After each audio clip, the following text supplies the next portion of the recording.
İnfluenza, grip ve bulaşıcı kış hastalıklarına karşı sizi koruyacak ve var ise ondan kurtulmanıza yardımcı olacak harika bir tarif veriyorum arkadaşlar.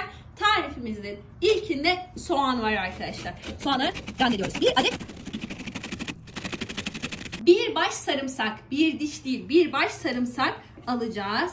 Yine sarımsak eziciyle şu şekilde ezeceğiz güzelce. Sarımsağı tamamladıktan sonra bir adet limonun tamamını bu karışımın içerisine sıkıyoruz.